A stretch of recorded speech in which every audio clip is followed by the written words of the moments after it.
We've got some updates from SEC fall camps, including injuries to key LSU and Tennessee wide receivers, a DJ Lagway update, and the latest on the Alabama and Mizzou quarterback battles. And get ready for the new SEC series on Netflix. Locked On SEC starts right now.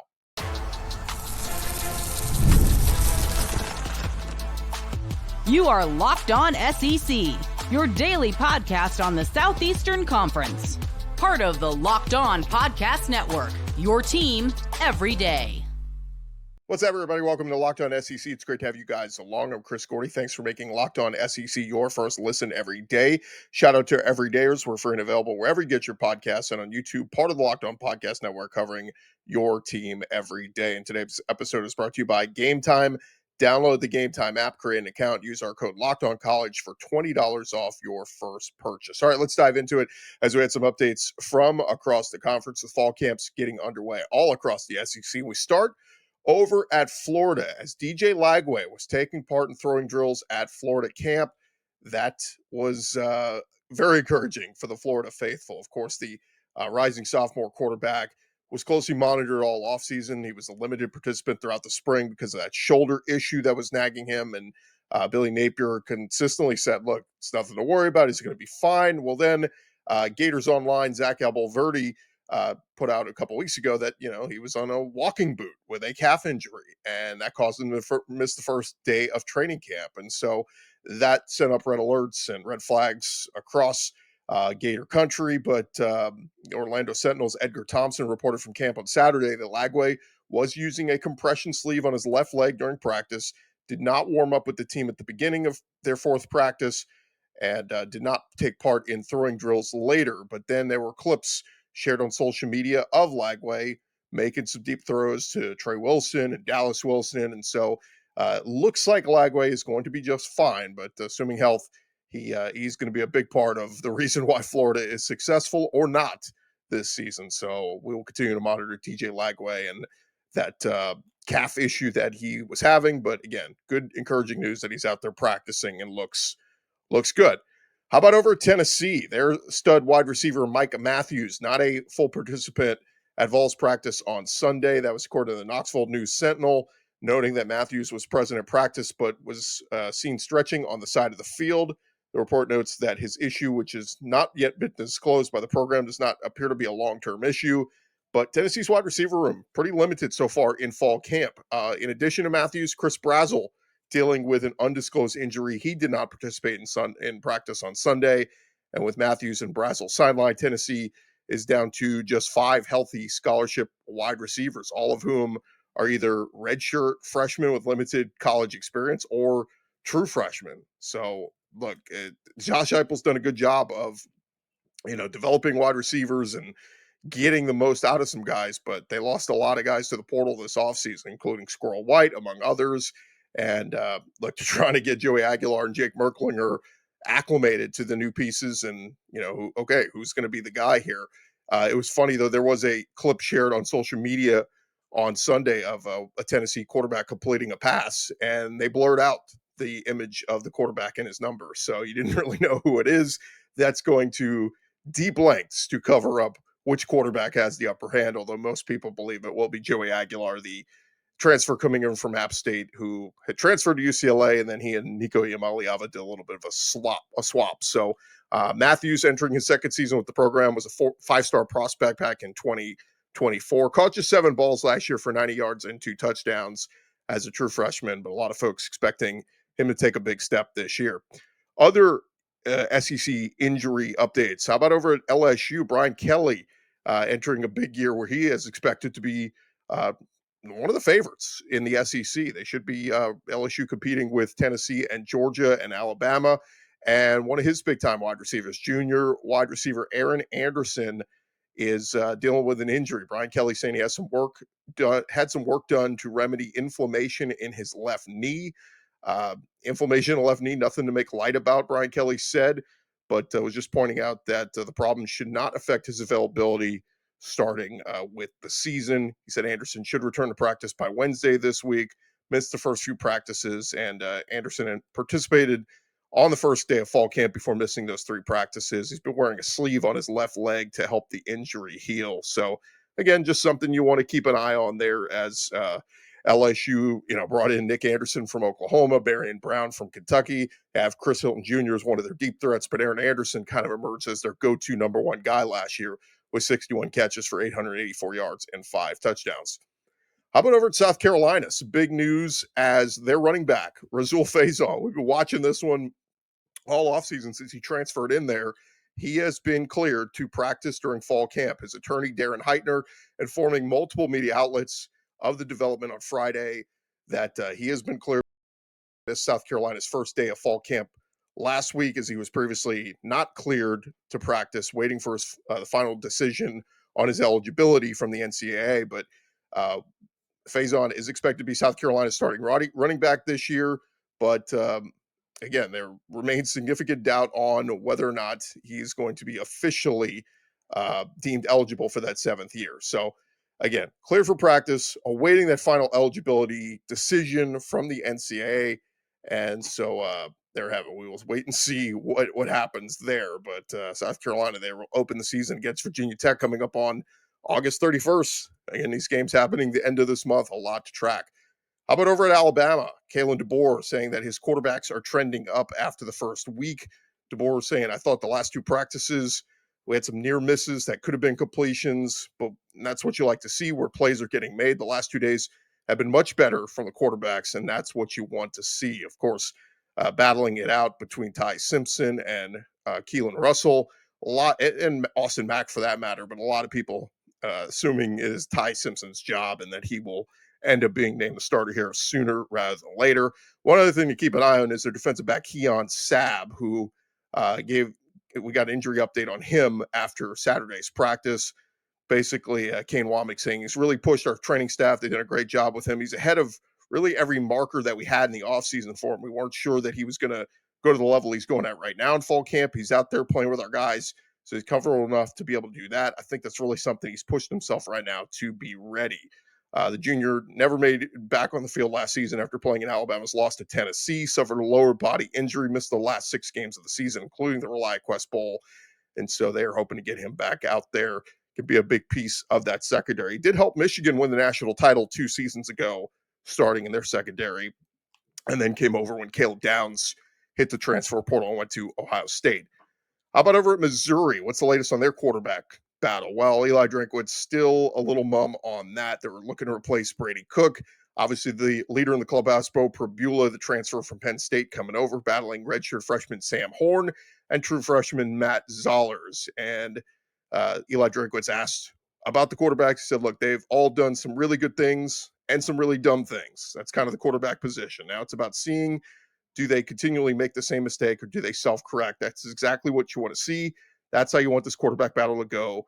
Been really pleased with all 3 of them. Won't know much until we get through our scrimmage on Monday and go from there. So again, it seems like it's going to be Bo Prabula's show, but we got to wait. No official word yet on Mizzou on who the quarterback is there yet. How about over at Auburn? Some interesting news as Hugh Freeze hyping up one of his true freshman running backs, a name that maybe wasn't on a lot of folks' radar, Omar Mapson, a February addition to complete their 2025 class, and the freshman off to a hot start so far in fall camp. Hugh Freeze speaking to reporters on Saturday, talking about the Auburn running backs, praising the participants while Damari Alston and Jeremiah Cobb are sidelined right now. And here's what Hugh Freeze said. He said, man, the other guys are showing up. Darrell Robinson had some explosive runs. Alvin Henderson, there's still a little learning curve for him.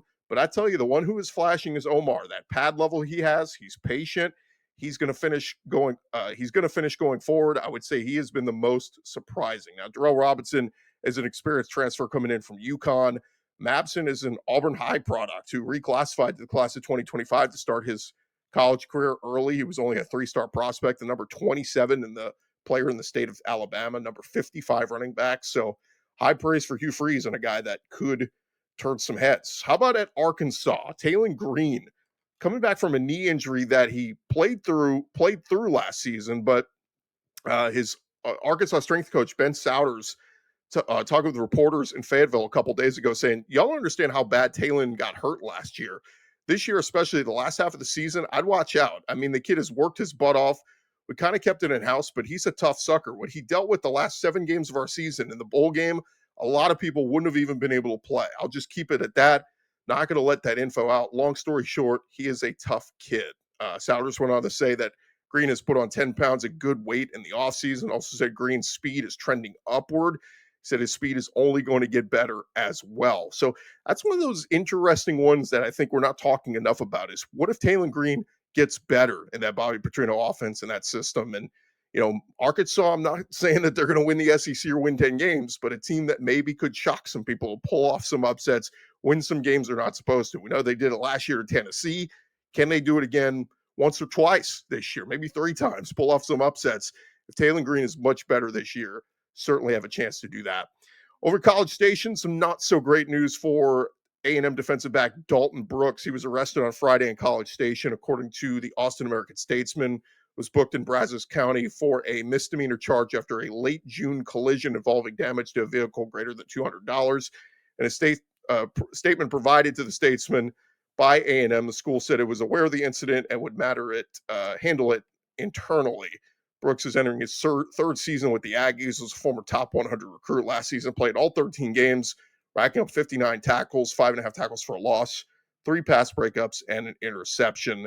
And the Aggies officially opened training camp this past Wednesday. And lastly, in our stories around the SEC, Kentucky, they got their camp underway. And athletic director Mitch Barnhart talking with the media, saying in a media event on Friday that ADs around the SEC are preparing to discuss the conference schedule during their meetings later this month. And he said, expect some resolution on that 8 versus 9 league games in the future. The SEC will play 8 league games this upcoming season. But what they do beyond that, very much up in the air. Mitch Barnhart saying there's a good conversation in the room. He said, I think that decision obviously has to come pretty quickly. We've got athletic directors meeting in August. There's probably a good chance that's on the docket. And then some decision will come out of that. All right. Thank you guys for making Locked On SEC your first listen every day. Coming up next, we'll have a great conversation with Paul Martin. He is the head of Box to Box Films, the group putting out this new SEC documentary series that you do not want to miss, debuting on Netflix this week.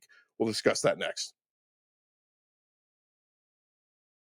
Hey, but first, it is time to fuel up and turn it up with 5-Hour Energy Transfusion. It brings the bold grape, ginger, and lime flavor of your favorite golf drink, minus the alcohol, into a quick, energizing shot. Whether you're sinking birdies or just making memories with friends, this one's a hole-in-one for your energy game. And let's be honest, some days on the court or off it, you just need that extra boost to stay sharp and energized. And look, if you've been out on the golf course, some days it can get draining.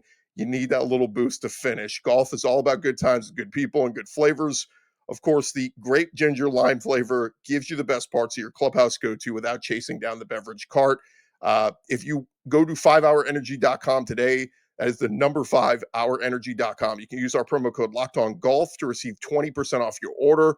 And that offer is only valid until September 30th on one order, cannot be used with other promotions. The code is not good on subscription orders. Whether you're meeting up with friends or trying to turn 18 holes into 36, get the energizing boost you need to power through. Order transfusion-flavored 5-Hour Energy shots today. Run along here from SEC Media Days, and a pleasure now to be sitting down with an award-winning executive producer behind several big Netflix shows and another big one coming our way covering SEC football. He is Paul Martin, sitting down with us. Paul, welcome in, man. How are you? Yeah, good, Chris. Good to be here. So where are you from originally? So I'm originally from a town about an hour outside of London called Southampton. Okay. Which, if you know it at all, it's where the Titanic sailed from. Yes. It's about the biggest claim to fame. Yeah. But then lived in London and now live in Los Angeles. Okay. I only bring that up because SEC football has a sound typically, right? Yeah. Like it's very country, it's very South. So I just think it's very funny that you're the brains behind so much of this. But talk about where this idea came from, because you guys have been so successful with all these different sports ventures. Yeah, I mean, I think it came, it really came from, number one, I'm a sports nut, and I love kind of all sports, and I'm fascinated by elite sport, at any, whatever it is. And, I'd been living in America for kind of a couple of years at that point, or I'd lived in America previously as well, and understood that there was this obsession with college sports and college football. And I think it came about the conversation with someone at Netflix, and we were talking about it, and they sort of said, listen, we'd love to do something with the SEC football. And so we were like, well, let us take that and let's see where it goes. And, it was probably maybe even about 2.5 years ago. And we started to speak to kind of Commissioner Sankey in the first instance, and he was receptive to it. And then it was about meeting the athletic directors, then it was about meeting the coaches, and then it was about meeting the players. Just so many levels to kind of deal with. But, we just kept chipping away, and we kept, just articulating the reasons why. And we wanted to do something that really, kept the hardcore SEC football fan happy, but also maybe did it in a way, because of the perspective that we were bringing, where, every time I walked into a college campus, I was like, oh my God, that's great. You got a tiger? Yeah. What the hell? You guys got a tiger? Yeah. All that kind of stuff. So, stuff that I think people take for granted, and not to say that they don't realize how amazing it is, but it's sort of like, I'm like, guys, when people in England find out there's a sports team, they've got a real tiger, they're going to go nuts. They're going to love this. So it was just things like that where we were like, actually, if we can bring that, and it's kind of a naive perspective to it, then I think, we can do something really special. And, like always, you have to get the buy-in from, the coaches and the players, and they have to kind of trust you enough to kind of do it. And we were lucky. We got enough buy-in from enough teams to be able to produce something that we think is really, really good. Because as I understand, college coaches are all NFL pro coaches. They're very secretive of everything. They don't want to give you access. But college is even times 10. They don't want you to see anything behind the scenes, because it's like they're so paranoid, you know? It was, I remember being down here 12 months ago, and we'd been in a room with all the coaches in Birmingham, Alabama, about 6 months before Media Day last year, but hadn't really spent a lot of time one-on-one with the coaches. And this time last year, we came down here and we managed to carve out 20-minute slots with all the coaches. And it was like every single one that walked in, it was like Logan Roy from Succession had walked in the room, and you were like, and I from my producer's hat, I'm just like, this is gold. These guys are just incredible, and they are, they're there's so much more than just sports coaches. Right. They're the head of the tribe in their community, and the pressure that they're under as well. I think people kind of forget that, and we wanted to kind of articulate that. It's not, none of them get a free ride. I know a lot of them get paid very, very handsomely. Right. But it's not an easy job. It's not a job I would like to do, and it's not a pressure that I would like to take on. Yeah. And you see it, and I think you see it in some of the coaches that we followed this year, and it was amazing that they continued to kind of let us in. We're talking to Paul Martin, Netflix producer, SEC football any given Sunday. As I understand, this is, and by the way, Box to Box Films putting us on. It's 8-part series. 7 parts. 7 part. Okay. Yeah. So it drops on August the 5th. Okay. So all the episodes will drop. I think the trailer's out today. Nice. Yeah, I saw it. It looks incredible. How many schools are featured in it? So I think we ended up with 10 of the 16. Okay, cool. Which was pretty good first time around. I mean, I think it's always well documented when we made Drive to Survive. The first year we didn't have Mercedes, Ferrari. Pretty much every show we've ever made, there's always people that, for what reason or another, are always like, we're going to sit this one out this year. Yeah. Some of them just want to see how it plays. Some of them think they've got too much at stake, so they don't want the interference of it. And listen, we always respect that. We're respectful of anyone that either wants to do it or doesn't want to do it. And we were really happy with what we got. We ended up with Vandy when they beat Alabama, which was an incredible... I was going to ask if y'all were covering that one. We were, and not through any foresight of us, through just sheer luck of, hey, that looks like that might be an interesting game. And, we were fortunate that, Coach Saban had sort of fired the Vandy guys up by saying that the only easy game was kind of Vandy.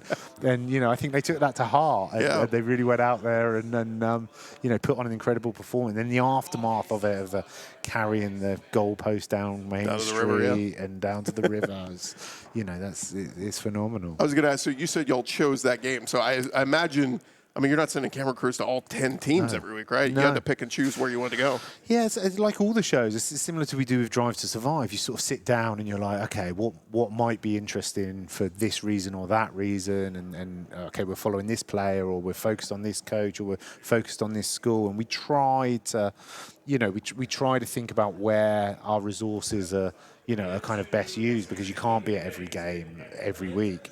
And, sometimes you get lucky. Sometimes you get lucky with, Vandy, one of the biggest upsets in kind of, college sport. And it was amazing, But like I say, not through any kind of premonition or anything like that. It was just, seemed like a good game to follow the Vandy guys at.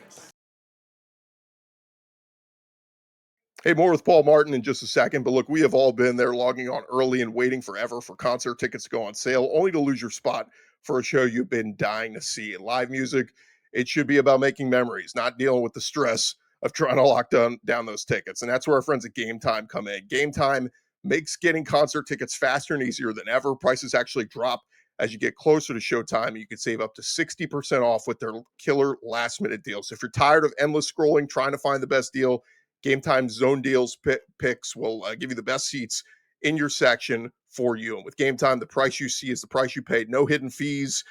Take the guesswork out of buying concert and show tickets with Game Time. I just used them this week for baseball tickets. Download the Game Time app. Create an account. If you've never used them before, use our code LOCKEDONCollege. That's going to get you $20 off your first purchase. Terms apply. Again, create an account. Redeem our code LOCKEDONCollege. Get $20 off. Download the Game Time app today. Last-minute tickets. Lowest price guaranteed. So you're from the UK. Football over there, very passionate. Yeah.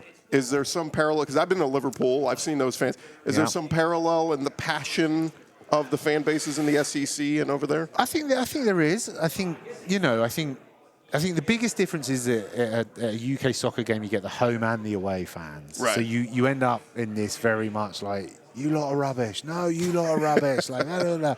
Whereas, when you go to LSU, it's just kind of purple and yellow, or you go to Texas A&M or whatever it is. So I think there's that difference. But in terms of, Liverpool's actually not a bad comparison, because Liverpool is Liverpool Football Club is a football club very much bound by that community, right, very much representative of that community, and they all, it on the whole, it tends to be 95% red, and right, they sing "You'll Never Walk Alone," and they're very passionate and they're very emotional about it. So that is probably the biggest parallel, I would say. Do you have a football club? Southampton. Okay, Southampton. Yeah, okay. Southampton. Gotta go with your hometown. Are they pretty good? They just got relegated this year. No. So I know you guys don't have relegation, but so you don't joke they experience should do the it in pain. the SEC. You finish last, you get relegated. Yeah, you go to the Big Ten. I tell you what, Southampton have always been a team that whenever they're in the Premier League, they're always flirting with relegation.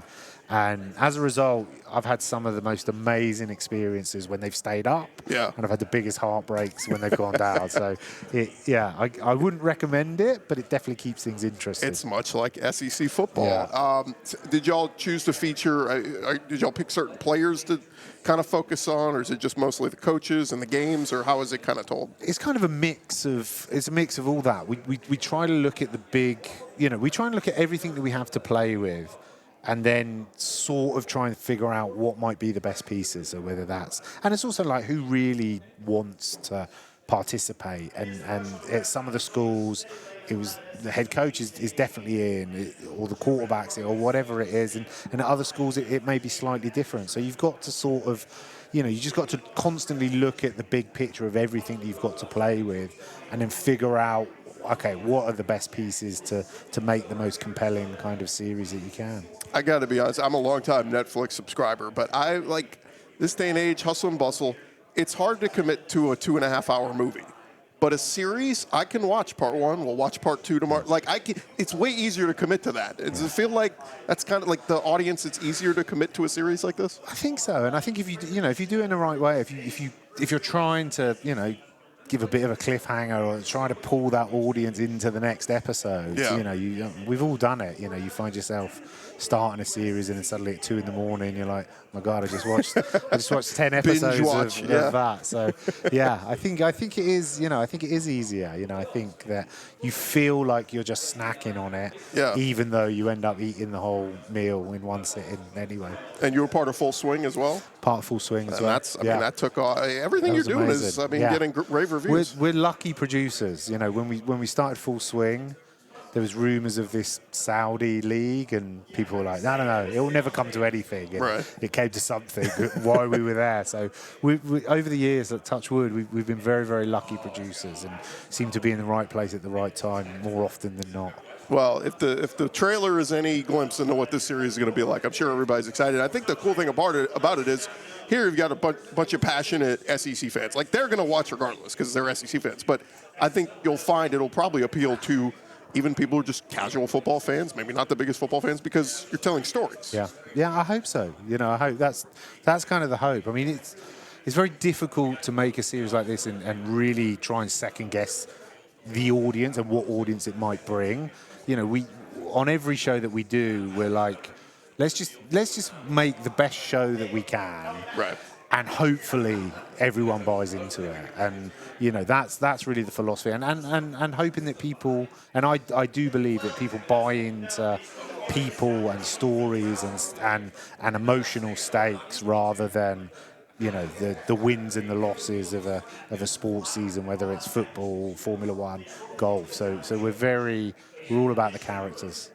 So one more time, 7-part series, debuts on Netflix. August 5th. And one episode at a time or all together? All together. Yeah, so we can drops binge. All at once. Nice. Yes, you can binge. Well, Paul, it's been all your work's been fantastic, man. Well, Looking forward to this. Can't wait to see it, and best of luck with the series. Thanks, Chris. All right, he is Paul Martin, of course, an award-winning Netflix producer. SEC football any given Sunday coming very soon to Netflix. All right, thanks again to Paul Martin. Thank you guys for making Locked On SEC your first listen every day. For your second listen, you can check out the Portal Show or wherever you listen to your podcast. I'm Chris Gordy. This has been Locked On SEC. We'll talk to you guys tomorrow. Come back and see us.